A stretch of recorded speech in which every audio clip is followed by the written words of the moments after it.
Praise the Lord, hallelujah. परमेश्वर का धन्यवाद देते हैं आज के सुंदर सुनहरे समय के लिए। परमेश्वर ने एक बार फिर से हमें समय दिया है ताकि एक बार फिर से हम दानियेल की पुस्तक के ऊपर चिंतन मनन कर सकें। इससे पहले कि हम परमेश्वर के वचन में जाएं, आइए हम परमेश्वर की हुजूरी में अपने स्वरों को झुकाएं और प्रार्थना करें। निहायत ही मेहरबान खुदा, हम तेरा धन्यवाद देते हैं आज के सुंदर सुनहरे समय के लिए। तूने समय बख्शा है ताकि एक बार फिर हम तेरे वचन के ऊपर चिंतन मनन कर सकें। वचन देना, वचन की भेद उजागर करना। और प्रिय जी, जो भी तेरे पवित्र वचन में से बताया जाए, समझाया जाए, सिखाया जाए, मैं नहीं बल्कि तेरा पवित्र आत्मा मुझ में होकर बातचीत कर सके। मांग लेते हैं दुआ तेरे बेटे हमारे प्रभु यीशु मसीह के मधुर और मीठे नाम से सुन और ग्रहण कर, आमीन। प्यारे चीजों, पिछले दिनों में हम परमेश्वर के पवित्र वचन में से दानियेल की पुस्तक इसका 10वां अध्याय इसके ऊपर चिंतन मनन कर रहे थे और हमने 1 आयत से लेकर 9 आयत तक परमेश्वर के वचन में से देखा। और हम 9वें अध्याय में 10वें अध्याय में पाते हैं कि दानियेल एक दर्शन देखता है और इस दर्शन में वो प्रभु यीशु मसीह उसे दिखाई देते हैं। और ठीक इसी प्रकार का दर्शन यूहन्ना भी देखता है, जिसका वर्णन प्रकाशित वाक्य की पुस्तक उसके पहले अध्याय में हमें देखने को मिलता है। 13 आयत से लेकर 15 तक जब हम पढ़ते हैं उसमें हम पाते हैं ये दोनों दर्शन बिल्कुल सेम दर्शन है। जो दानियेल ने दर्शन देखा वही यूहन्ना ने जिसने प्रकाशित वाक्य लिखा है उसने ये दर्शन देखा। और दोनों ही उस दर्शन को देखकर बेसुध हो गए, बेहोश हो गए। दानियेल की पुस्तक इसका 10वां अध्याय इसकी 10वीं आयत पढ़े तो यहां पर लिखा है, फिर किसी ने अपने हाथ से मेरी देह को छुआ और मुझे उठाकर घुटनों और हथेलियों के बल थरथराते हुए बैठा दिया। दानियेल उस दर्शन को देखकर बेहोश हो गया, बेसुध हो गया। और जब वो बेहोश हो गया, बेसुध हो गया तो परमेश्वर का वचन कहता है कि मुझे किसी ने छुआ और मुझे छूकर मुझे घुटनों के बल और हथेलियों के बल बैठा दिया। प्यारे जीजो, परमेश्वर अपने वचन में हमें सिखाते हैं, कहते हैं किसी ने मेरी देह को छुआ और मुझे उठाकर घुटनों और हथेलियों के बल थरथराते हुए बैठा दिया। दानियेल बैठ तो गया लेकिन उसका शरीर कांप रहा था, वो थरथरा रहा था। यूहन्ना भी दानियेल की तरह दर्शन देखता है और जब उसने प्रभु यीशु मसीह का दर्शन देखा तो वचन बताता है कि यूहन्ना प्रभु यीशु मसीह के कदमों में बेहोश होकर गिर गया, जिसका वर्णन प्रकाशित वाक्य की पुस्तक इसके पहले अध्याय की 17 आयत में हम पाते हैं। यहां पर लिखा है, जब मैंने उसे देखा तो उसके पैरों पर मुर्दा सा गिर पड़ा। उसने मुझ पर अपना दाहिना हाथ रखकर कहा, मत डर, मैं प्रथम और अंतिम और जीविता हूं। हालेलुया। दानियेल बेसुध हो गया और दानियेल को एक दूत स्पर्श करता है और उसे उठाता है। यहां पर हम यूहन्ना के बारे में देखते हैं, यूहन्ना बेहोश हो गया और उसे प्रभु यीशु मसीह स्पर्श करते हैं और उसे उठाते हैं। 11वीं आयत को पढ़े तो 11वीं आयत में लिखा है, तब उसने मुझसे कहा, हे दानियेल, हे अति प्रिय पुरुष, जो वचन मैं तुझसे कहता हूं उसे समझ ले और सीधा खड़ा हो, ताकि क्योंकि मैं अभी तेरे पास भेजा गया हूं। यह स्वर्गदूत दानियेल को कहता है कि हे अति प्रिय पुरुष, जो वचन मैं तुझसे कहता हूं तू उसे समझ ले। यानी कि यह स्वर्गदूत दानियेल को समझाने आया उन वचनों को जो दानियेल ने दर्शन देखा और उसे सीधा खड़ा करता है और कहता है, क्योंकि मैं अभी तेरे पास भेजा गया हूं। जब उसने मुझसे यह वचन कहा तब मैं खड़ा तो हो गया परंतु थरथराता रहा। दूत के कहने के अनुसार दानियेल खड़ा तो हो गया लेकिन उसके शरीर के जोड़ ढीले पड़ गए, थरथराता रहा, वो कांपता रहा। परमेश्वर का वचन यदि हम पढ़े दानियेल की पुस्तक इसका 9वां अध्याय इसकी 23 आयत में परमेश्वर का वचन कहता है, जब तू गिड़गिड़ाकर विनती करने लगा तब इसकी आज्ञा निकली, इसलिए मैं तुझे बताने आया हूं क्योंकि तू अति प्रिय ठहरा है। इसलिए उस विषय को समझ ले और दर्शन की बात का अर्थ जान ले। स्वर्गदूत डैनियल को कहता है जो तूने दर्शन देखा है उसका अर्थ जान ले। प्यारे जीजो, डैनियल फास्टिंग प्रेयर कर रहा है और फास्टिंग प्रेयर करके परमेश्वर के साथ अपने रिश्ते को, अपने संबंध को मजबूत करता है और इसके बाद प्रभु यीशु मसीह उसे दर्शन देता है। और ये सब इसलिए हुआ क्योंकि डैनियल का जो जीवन था उपवास और प्रार्थना वाला जीवन था, उसका संबंध परमेश्वर के साथ गहरा संबंध था और इसलिए प्रभु यीशु मसीह उसे दर्शन देता है। 12वीं आयत में लिखा है, फिर उसने मुझसे कहा, हे डैनियल मत डर, क्योंकि पहले ही दिन को जब तूने समझने बूझने के लिए मन लगाया और अपने परमेश्वर के सामने अपने को दीन किया, उसी दिन तेरे वचन सुने गए और मैं तेरे वचनों के कारण आ गया हूं। हालेलुया। परमेश्वर का वचन कहता है जब डैनियल प्रार्थना कर रहा था, दूत उसको आके मिलता है, वो बेसुध हो गया। स्वर्गदूत उसको उठाता है और उसे बताता है कि जो तूने दर्शन देखा था उसको समझाने के लिए मैं आ गया हूं। और यहां 12वीं आयत में कहता है, उसने मुझसे कहा, हे डैनियल मत डर, क्योंकि पहले ही दिन जब तूने समझने बूझने के लिए मन लगाया, अपने परमेश्वर के सामने अपने को दीन किया, उसी दिन तेरे वचन सुने गए। पहले ही दिन से जब तू दुआ करने लगा तब से तेरे जो वचन थे, तेरी जो प्रार्थना थी वो सुनी गई। क्योंकि प्यारे जीजो, परमेश्वर प्रार्थनाओं को सुनता है, परमेश्वर दुआओं को सुनने वाला परमेश्वर है। जो हम दुआएं करते हैं परमेश्वर उन दुआओं को सुनता है। यदि हम प्रेरितों के काम इसका 12वां अध्याय पढ़े तो इसमें हम देखते हैं कि पतरस जेल में है। तमाम कलीसिया के लोग, विश्वासी लोग एक चित्त होकर, एक मन होकर पतरस के लिए दुआ कर रहे हैं। पतरस बंदीगृह में है, जेल में है, 2 सिपाहियों के बीच में, 2 बेड़ियों के बीच में बंधा हुआ सो रहा है, 2 बेड़ियों के साथ बंधा हुआ सो रहा है। और जो कलीसिया के लोग उसके लिए एक चित्त होकर प्रार्थना कर रहे थे, उसका नतीजा ये निकला कि परमेश्वर ने अपने स्वर्गदूत को पतरस के पास भेजा और पतरस को स्वर्गदूत उठाता है और उसको उठाकर वहां से आजाद करता है। और पतरस जेल में से निकलकर अपने साथियों के पास जाता है, विश्वासी लोगों के पास जाता है, कलीसिया के लोगों के पास जाता है जो उसके लिए लगातार प्रार्थना कर रहे थे। यानी कि कहने का तात्पर्य यह है कि परमेश्वर अपने लोगों की प्रार्थना को सुनता है। कलीसिया के लोगों ने एक चित्त होकर पतरस के लिए दुआ की और परमेश्वर ने स्वर्गदूत को भेज दिया पतरस को रिहा करने के लिए, पतरस को आजाद करने के लिए। और स्वर्गदूत यहाँ पर डैनियल को कहता है कि तेरी दुआ सुनी गई है। पहले ही दिन से जब तू दुआ कर रहा था उसी समय से तेरी दुआ सुनी गई है और अब मैं आ गया हूँ। और 13वीं आयत में परमेश्वर का वचन कहता है, फारस के राज्य के प्रधान 21 दिन तक मेरा सामना किए रहा। ये स्वर्गदूत अब डैनियल को कहता है कि फारस का जो प्रधान है 21 दिन तक मेरा सामना किए रहा, परंतु मिकाएल जो मुख्य प्रधानों में से है वे मेरी सहायता के लिए आया। कहता है कि मैं तेरे पास आ रहा था, लेकिन जो फारस का प्रधान है उसने मेरा रास्ता रोक कर रखा, मुझे तेरे पास नहीं आने दे रहा था। और फिर मिकाएल आया और उसने आकर मेरी सहायता की, मेरी मदद की। प्यारे जीजो, हम वचन में देखते हैं कि डैनियल जब प्रार्थना और उपवास कर रहा था उस समय एक आत्मिक युद्ध चल रहा था। फारस के राज्य के प्रधान ने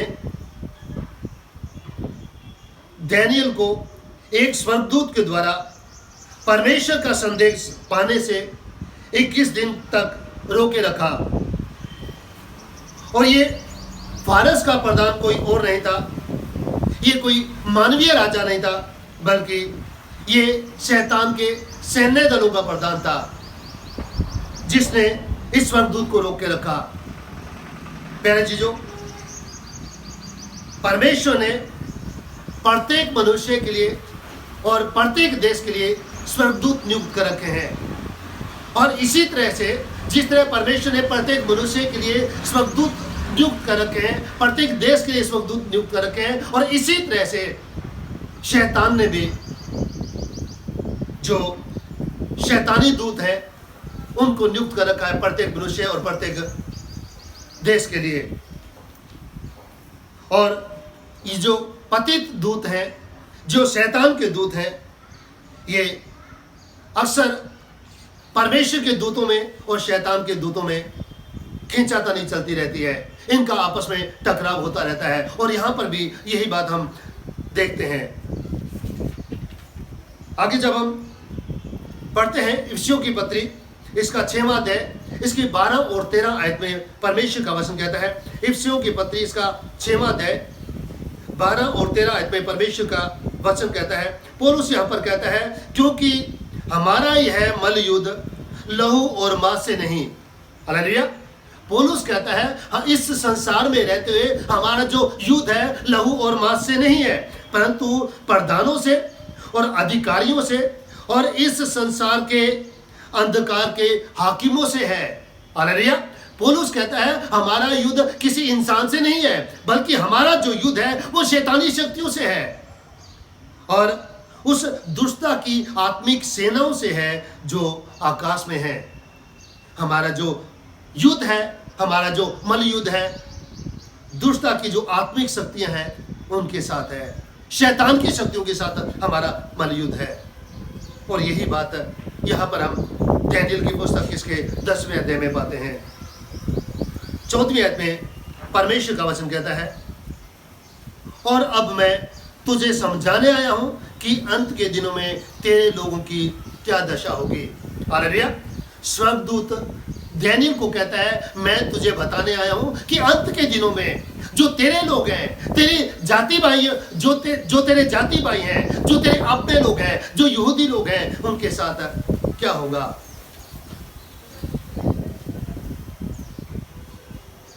और स्वर्गदूत कहता है कि मैं तुझे बताने आया हूं कि अंत के दिनों में तेरे लोगों की क्या दशा होगी। अंत के दिनों की बात परमेश्वर का वचन कर रहा है। और जब हम डैनियल की पुस्तक इसका 2रा अध्याय पढ़ें तो 2रे अध्याय में हम देखते हैं नबूकदनेस्सर राजा एक स्वप्न देखता है, जिसके कारण वो व्याकुल हो जाता है, बेचैन हो जाता है। फिर डैनियल राजा के पास आता है और राजा को उसके स्वप्न का अर्थ बताता है। डैनियल की पुस्तक इसका 2रा अध्याय इसकी 28 आयत को पढ़े तो यहाँ पर लिखा है, परंतु भेदों का प्रकट करने वाला परमेश्वर स्वर्ग में है और उसी ने नबूकदनेस्सर राजा को बताया है कि अंत के दिनों में क्या क्या होने वाला है। हालेलुया। डैनियल नबूकदनेस्सर राजा को कहता है कि जो तूने स्वप्न देखा, उस स्वप्न में परमेश्वर ने तुझ पर ये जाहिर किया है, ये प्रकट किया है कि अंतिम समय में क्या क्या होने वाला है। और यही बात हम यहाँ देखते हैं 10वें अध्याय में स्वर्गदूत डैनियल को बताता है कि तेरे लोगों के साथ अंतिम समय में क्या क्या घटना घटित होने वाली है, या तेरे लोगों के साथ क्या होने वाला है। 15वीं आयत में लिखा है, जब वह पुरुष मुझसे ऐसी बातें कह चुका, तब मैंने भूमि की ओर मुंह किया और चुप रह गया। हालेलुया। डैनियल कहता है, जब स्वर्गदूत मेरे साथ बातें कर रहा था, मैं चुपचाप बैठा रहा और जमीन की तरफ मैंने मुंह कर लिया। और 16वीं आयत में परमेश्वर का वचन कहता है, जब मनुष्य की संतान के समान किसी ने मेरे होठ छुए और मैं मुंह खोलकर बोलने लगा, जो मेरे सामने खड़ा था उससे मैंने कहा, हे मेरे प्रभु, दर्शन की बातों के कारण मुझको पीड़ा सी उठी और मुझ में कुछ भी बल न रहा। हालेलुया। परमेश्वर अपने कलाम में हमें सिखाते हैं कि डैनियल उस स्वर्गदूत के सामने कुछ ना बोल सका और उस स्वर्गदूत ने डैनियल के मुंह को छुआ। फिर वो बोलने लगा। यदि हम यशाया की पुस्तक को पढ़ें, यशाया की पुस्तक इसका 6वां अध्याय, तो इसकी 7वीं आयत से पढ़ना शुरू करें तो यहाँ पर हम पाते हैं कि जिस तरह डैनियल के मुंह को स्वर्गदूत ने छुआ, इसी प्रकार से यशाया कहता है कि हाय मैं नष्ट हुआ, क्योंकि मैं अशुद्ध होठ वाला मनुष्य हूँ और मैंने महाराजा धीराज को अपनी आंखों से देखा है। हालेलुया। यशाया कहता है मैंने महाराजा धीराज को अपनी आंखों से देखा है और मैं अशुद्ध होठ वाला मनुष्य हूं और उसको देखने के बाद मैं जीवित नहीं रहूंगा, मैं मर जाऊंगा। और 6वीं आयत में लिखा है, तब एक श्राप हाथ में अंगारा लिए हुए, जिसे उसने चिमटे से वेदी पर से उठा लिया था, मेरे पास चढ़कर आया। और 7वीं आयत में लिखा है, उसने उसे मेरे मुंह को छूकर कहा, देख इसने तेरे होठ को छू लिया है, इसलिए तेरा अधर्म दूर हो गया। यशाया कहता है कि एक शराब ने एक अंगारा लिया, मेरे होठों को छू लिया और कहता है कि जो तेरा अधर्म है, वो तेरा जो अधर्म है वो दूर हो गया है, अब तू नहीं मरेगा। और इसी तरह से यहां पर हम देखते हैं डैनियल की पुस्तक में, डैनियल को एक स्वर्गदूत आकर छूता है और उसके बाद डैनियल बोलने लगता है और यशाया के मुंह को एक दूत अंगारे से छूता है और उसका अधर्म दूर हो जाता है, यानी कि वो शुद्ध हो जाता है। जब हम 17वीं आयत को पढ़ते हैं तो यहां पर लिखा है, इसलिए प्रभु का दास अपने प्रभु के साथ कैसे बातें कर सके। डैनियल स्वर्गदूत को कहता है मैं तो अशुद्ध होठ वाला हूं और स्वर्गदूत उसको आकर छूता है और उसके बाद डैनियल बोलने लगता है, बातें करने लगता है और फिर आगे कहता है, इसलिए प्रभु का दास अपने प्रभु से यह बातें कर सके। क्योंकि प्रभु का दास यानी कि डैनियल परमेश्वर के दूत के साथ बातें कर सके, क्योंकि मेरी देह में तो कुछ भी बल ना रहा और ना कुछ सांस रह गई। डैनियल स्वर्गदूत के सामने तो खड़ा था लेकिन उसका बल जाता रहा। डैनियल जैसे बेजान सा होता है ऐसा उसका शरीर हो गया। और 18वीं आयत में परमेश्वर का वचन कहता है, तब मनुष्य के समान किसी ने मुझे छूकर फिर मेरा हिया बंधाया। डैनियल कहता है फिर स्वर्गदूत आया और उसने मेरा हौसला बढ़ाया, मुझे एनकरेज किया, मुझे उत्साहित किया। और 19वीं आयत में परमेश्वर का वचन कहता है, और उसने कहा, हे अति प्रिय पुरुष मत डर, तुझे शांति मिले। वो स्वर्गदूत आकर डैनियल को हिम्मत देता है, मुझे हौसला देता है, मुझे शांति देता है और कहता है मत डर, तुझे शांति मिले, तू दृढ़ हो और तेरा हियाब बंधा रहे। और दूत जब उसको आके प्रोत्साहित करता है तो डैनियल में हौसला आता है, वो प्रोत्साहित होता है।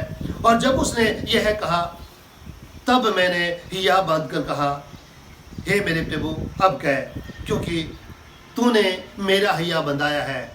जब स्वर्गदूत ने उसे हिम्मत दी, उसे हौसला दिया, तब डैनियल को हिम्मत आई और कहता है कि अब कह, अब तूने मुझे हिम्मत बता दी है, इसलिए मुझ में हिम्मत आ गई है, अब तू मुझसे बातें कर। और जब हम 20वीं आयत को पढ़ते हैं तो यहाँ पर लिखा है, तब उसने कहा, क्या तू जानता है कि मैं किस कारण से तेरे पास आया हूं? स्वर्गदूत डैनियल से पूछता है, तू जानता है मेरा कारण क्या है यहां पर आने का?